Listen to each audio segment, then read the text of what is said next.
الرحمن الرحيم والصلاة والسلام على سيدنا رسول الله. طبعا احنا النهاردة في مزرعة في قرية 3، نقدر نقول عمدة المربيين بقى عم نبيل ده. طبعا معرفة برضو من سنين معانا، بس احنا طبعا النهاردة صدناه في لجنة تأمين، وان شاء الله هنعرفكم يعني ايه التأمين على الماشية. فعم نبيل ده من الناس خبرة كبيرة جدا موضوع تربية المواشي، وبالذات الجاموس الصغير العمار، وبيطلع احسن حته لحم عنده. وفي اجداد بقر زي ما انتم شايفين، في براون وفي سيمنتال وفي فريزيان وفي شاروليه عنده. وهنشوف عجول الرضيعه وخبرته مع العجول الرضيعه ايه وعجول اللحم. فان شاء الله هنتشرف النهارده بعم نبيل. صباح الفل. صباح الفل يا باشا. ازيك يا عم نبيل؟ اخبارك؟ الله يخليك يا دكتور. ايه اخبارك؟ قصتك مع التربيه دي لها كام سنه؟ ده من ساعه ما طلعنا. ادي كام سنه يا عم نبيل شغال في موضوع التسمين والتربيه؟ اكتر من يعني ده موضوع عمر تاني، يعني احسن من 50 سنه ما شاء الله. شغال في تسمين ولا حلاب ولا كله؟ جربت كله؟ جربت كله. ايه احسن مشروع لاي حد عايز يبدا من واقع خبرتك؟ من واقع خبرتي هو المشروع شغال، يعني هو مشروع البتلو حلو جدا وناجح، بس عاوز مواليه كافيه. بتلو جاموس؟ بتلو جاموس اللي هو عمره 40 يوم ده وشهر. اللي زي ده كده. اللي زي ده كده. ده انت بتجيبه عمره 40 يوم ده؟ يعني عمره 40 يوم. بتجيبه معاه من مزارع ولا بتجيبه من الاسواق؟ من الاسواق. وتحمله على ابقار عندك هنا؟ بحمله على ابقار هنا. يرضع قد ايه عندك؟ يعني ياخد هنا عندي مثلا قد شهر ولا حاجه كده لحد ما معدته تمشي، وما ينفعش ان تبقى المنفعه بتاعته لبن واديله علف على طول، بتحصل فيه مشاكل. بتديله علف على اليوم الكام؟ او هو انا بحط له شويه رده في البدايه. بتعرض قدامه الرد؟ ايوه قدامه الاكل، بس لازم يشرب لبن ويتعلم الاكل تدريجيا، واحده مع شويه اللبن، دور لحد ما هو يدق في الاكل ويلاقيه يعني يقدر يقاوم مع نفسه بكده، ان انا اقدر احوشه مع اللبن واحط غيره. طب بالنسبه انا شايف بطوشه بقر عند حضرتك اهي. بطوشه برضه دي اولاد البهايم دول ولا انت شاريهم دول؟ اولاد البهايم وفي شاريهم. برضه بتجيبه تحمله انت على البهايم؟ برضه بجيبه، لازم هو الوقت كده بياكل وبيشرب لبن، لازم يشرب لبن. بطش البقر ده بياخد وقت طويل في اللبن. بطش البقر ياخد وقت طويل جوه في اللبن عن الجاموس. غير الجاموس ده من واقع الخبره بتاعتك بقى؟ من واقع الخبره طبعا. بطش البقر لو هو اتجرس في اللبن من صغره يكرنف فيه ويتعب ويبقى ما يبقاش. بس انت لما تجيبه فاجع، ما انت بتجيبه عمر شهر مثلا ولا 40 يوم؟ يعني في ممكن يجي عمر. انا كنت بجيب العجول اللي هي الهولشتاين ده عمر يوم. والله كنت بجيبها عمر يوم. من مزارع ولا من المزارع؟ من المزارع ده. وكانت بتنجح معاك؟ هي كانت بتنجح، بس هو لما اللي ضرنا فيها الحمى لمما كانت بتيجي وجي الموت المفاجئ. فده ضرنا فيها كتير، يعني ان انا كنت بجيب. انا اول واحد جبت في مركز في المنطقه هنا العجول اللي هي الهولشتاين عمر يوم.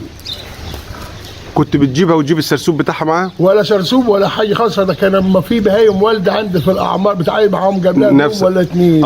يجي يستلم على طول بقى. تمام. بس هو كانوا شغالين 110 على 10. بس المشكله اللي جت لنا تحت الحمى القلعيه اول ما بتيجي تلاقي العجل حلو جدا، يعني يمكن يبقى في موازين تخش على 100 كيلو ويفرجع مره واحده، والسرع مره واحده كده ويروح ميت. مع الحمى القلعيه يجي في عضله القلب بتاع الرضيع ده، فبيموت فعلا مفاجئ. فدي خلتني يعني ان هو برضه البهائم المستورده يعني قوه التحمل بتاعتها اقل من عندنا، ضعيفه شويه، اقل من البلد بتاعنا اللي هو الخليط ده. سمنت الهولشتاين؟ سمنت هولشتاين حلو في التسمين. في ناس ما بتشكرش فيه، تقول لك لا هو عظمه غليظ وبياخد فتره عبالات ما بيبني لحم.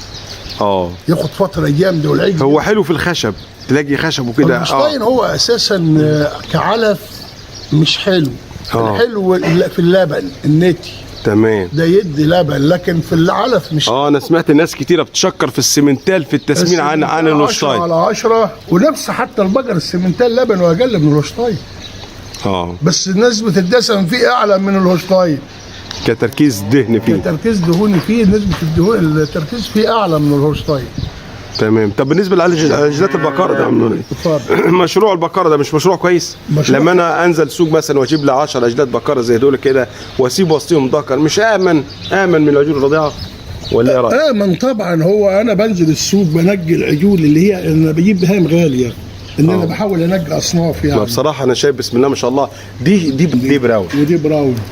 ما شاء الله. ودول فيهم هوشتاين، يعني هم البهايم على فريزيان خليط، هم كلهم خليط بس دول مخلطين. فيهم 3 حر، اللي هو دول الثلاثه دول اللي هناك براون.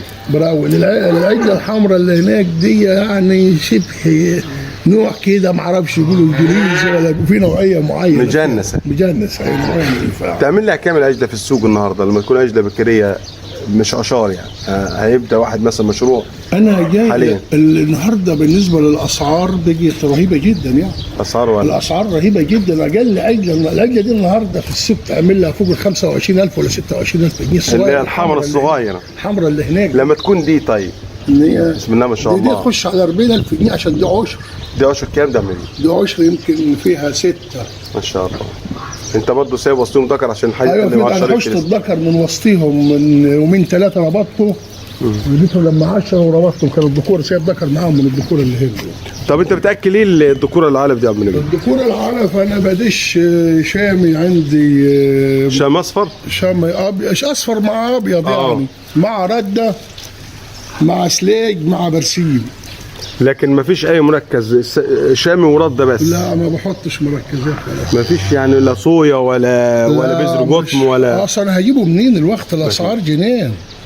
ما فيش النهارده. انا كنت بجيب الاول المستخلص ده اساسا وكان يمكن اكتر حاجه واكلها المستخلص بتاع الكوز، بس النهارده ما فيش. اسعار رفع. الصويا عدت ال 33 تاني، رفعت تاني. ده الصويا ده انا قريتها امبارح داخله على 40,000 جنيه بعد ما نزل ل 25 رفع تاني. لا يا بيدي بتنزل حاجات بسيطه، نزلت 300 400 جنيه بترفع بال1000 وبال2. لا احنا كده. طب كده احنا اعلى معدل تحويل عندك كان ايه يا عم؟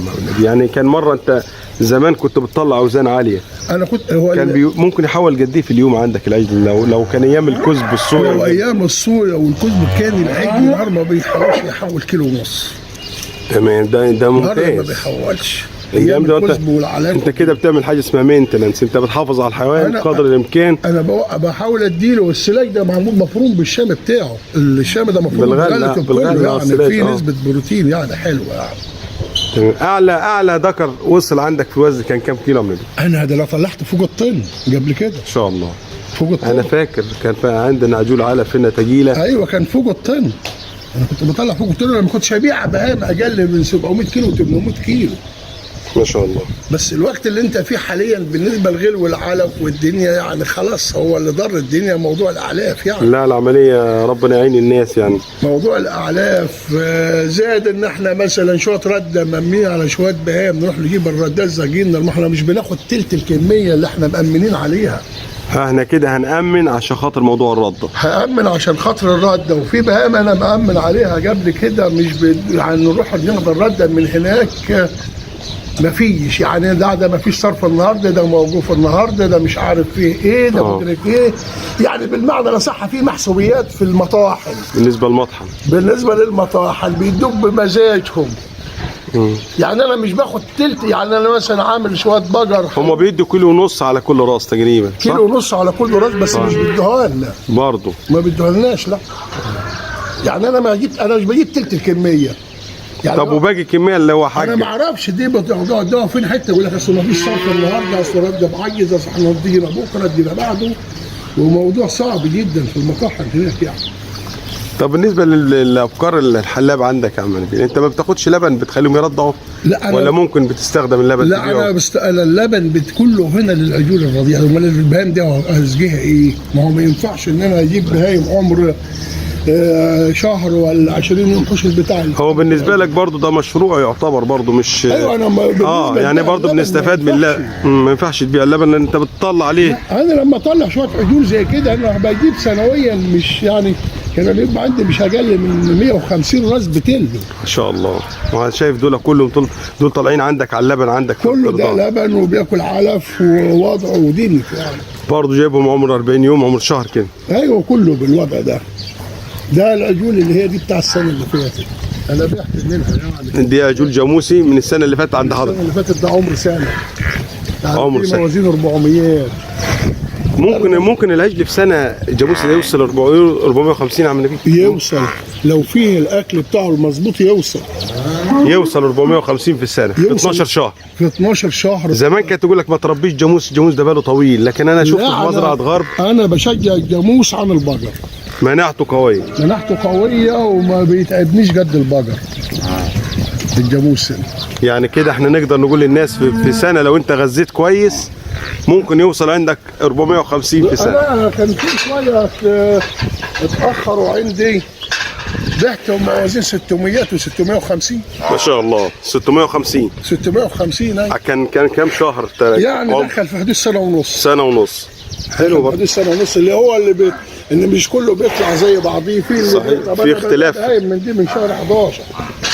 يعني انا ببيع من عجول الجاموس دي من شهر 11. هم دول خليط عم نبيل ولا في منهم بيور؟ في منهم ايطالي؟ خليط كله من السوق. من السوق. لا بسم الله ما شاء الله. الاسواق بتاعتنا من هنا. تغذيه حلوه برضه ما شاء الله. يعني العجل شعرته بتلمع، حيويته كويسه. برضه دول شغالين على السلاج والبرسيم الحجازي. البرسيم الحجازي ان انا زارع كميه برسيم حجازي كثيره. وهم اللي انا شايف انت عامل بلات، جايب بلات هناك. واحنا بنعمل وبال حاليا. يعني ده الارض بتاعتكم دي. دي من الارض بتاعتنا. ما شاء الله. في ناس تقول لك السلاج بيغير طعم اللحمه، صحيح يا عم نبيل؟ لا طبعا ماليش تأثير يعني. الجزار يقول لك لا ما خدش الحيوان اللي واكل سلاج. العجل السمين اللي بياخد دوره في اكله وفي دينته يبقى راس سلاح بيدي لحمه.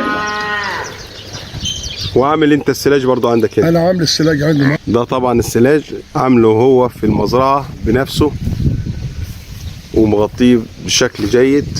شايفين شكل السلاج اهوت، اللون اللي احنا دي الارض بتاعتك يا عم نبيل انت الشام؟ الارض بتاعتي واشتريت شويه عليهم يعني عشان كنت زارع شام كتير يعني. ده انت احسن حاجه اللي عملتها الوقت حاليا اللي رفع حتى سعره ما حدش لاقيه. انا بزرع الشعير وبعمله سليه. ما هو اي مخلفات زراعيه ينفع تعملها ده شعير كان فيه غله حلوه جدا. طب انا قلت انا رحت فرمته وعملته سليه. سلاج شعير. سلاج شعير ممتاز. شايفين اللون ده اللون الطبيعي اهو. اللون الطبيعي للسلاج. شوف الغله في باينه. الغله. لا الله ينور عليك يا عبد النبيل والله.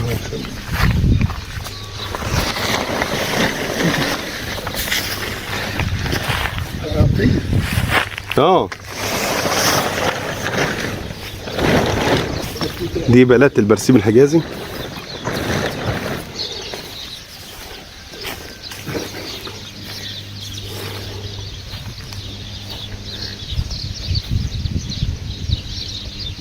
ده حاطط قرش فول عليه. مع قرش فول. قرش فول مع التبن طبقات. مع انا كنت زارع لسه برسيم حجازي برضه وزارع فيه شعير. منشفه. زرع فيه شعير، فالشعير يعني خلاه ما ينشفش جو، فنشفته هناك وجبت حطيته فوق نظام الحجاز الصغير. نظام طبقات. حطيته فوق منه بيتحط ده زي البسكويت. على الدكتور هنا من بعد.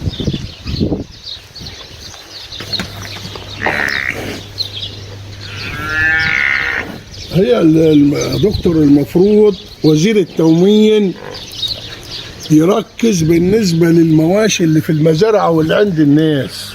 تمام. على يعني بالنسبة للردة. أنا بالنسبة للردة النهاردة، الردة لما يجيبها لي التاجر ب 10000 جنيه ب 9000 جنيه ونص. يعني أنا هطلع البهايم دي إزاي؟ في المطحن بكام يا عم نبيل؟ في المطحن المأمن عليه ب 51. طب حلو. مش حلوة. فكل واحد ياخد حقه المفروض. يبقى أنا بدل ما أدي الردة للتجار، طب ما أنا معايا عندي سجل تجاري وبطاقة ضريبية وبدفع ضرايب للمزرعه دي هنا النهارده. يبقى على الاقل واحد ياخد حقه. المفروض انا ليا الحاج اروح هناك ما يدونيش. يعني كل تخش المطاحن هناك للتجار الجماعه اللي هم الفتوات مع بتوع المطاحن، يعني كل واحد بحسوبيات بالمعنى الاصح. ربنا يصلح الحال يا عم نبيل وصوتك ان شاء الله هيوصل باذن الله وربنا يبارك لك. يعني ومتشكرين. انا عندي المزرعه دي ما فيهاش ربع العدد. لكن في عدد اكتر من كده السنه اللي فاتت، السنه اللي فاتت. انا ما كانش يعني اللحمه كانت قطعت من المنيا وكلها ما كانتش بتقطع من عندي من هنا بسبب الغلو والعلف ده برضه. بسبب الغلو والعلاف. انا ببيع عجلين 3 اجيبهم علف، مش بلحق اشتري عشان تمشي حالك، عشان اقدر امشي. البهايم كانت بعضيها هنا وعند الناس كلها والله من يعني الناس كلها بدات تشتكي. الغلو بتاع اليومين دول ده لسه الغلو بدا من شهر لورا. قبل كده كانت البهايم دي بتتباع ب 70 جنيه البقر، والجاموس ب 65 جنيه. حاليا سمعت ب 100 الجاموس دلوقتي. نعم ب 100 الجاموس دلوقتي نفس. الجاموس ب 100 حاليا. والبقر بكام؟ والبقر ماشي 110 115. هو مفيش يعني. انت كنت تيجي حضرتك قبل كده هنا العنابر دي كلها مرصوصه، كل عنبر فيه بتاع 30 40 عجل. النهارده فوق ال 500. تعالى انا دول بعتبرهم شويه معزه بالنسبه للشغل اللي موجود عندي. والله ربنا يعينك يا عم نبيل والله ويبارك لك في اللي موجود وتعوض ان شاء الله. متشكرين يا عم نبيل على اللقاء ده يا باشا. بس يكرم. كل القصه ان لازم وزير التموين يوضع حل للمواضيع دي، وبتوع المطاحن والمباحث التموين نفسها هناك. تمام. ان انا مأمن الناس دي لها اولويه. صحيح. ويعملوا اشراف لو انا في يعني هيقول لك في ناس بتزور تامين. يا عم انا عندي استعداد تيجي لجنه كل يوم تعاين.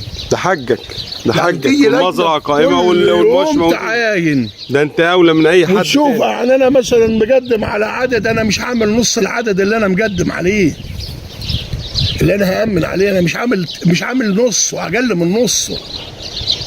ربنا يصلح الحال يا عم نبيل ان شاء الله. المفروض احنا كان نشجع المواطن او المربي ان يبقى ليه اولويه، مش الاولويه للتاجر. يروح المربي هناك يقف هناك على الشباك من الصبح للمغرب. لا ده المفروض الايام دي بالذات. وتعالى الاسبوع الجاي.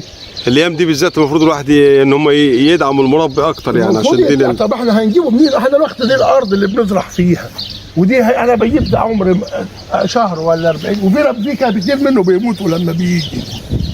ممكن. بس احنا ولفنا. حصلت حالات نفوق عندك من الصغير ده؟ ما حصل تفكر قبل كده زمان. ده ايام الحمى الكليه. لكن دول الحمد لله ما فهمش حاجه. احنا بنحصن اول ومن بدايته من ساعه ما يجي وماشيين معاهم تحصين مظبط على طول يعني. ربنا يبارك لك يا عم نبيل. الله يسلمك. شاكرين يا عم نبيل، الف شكر.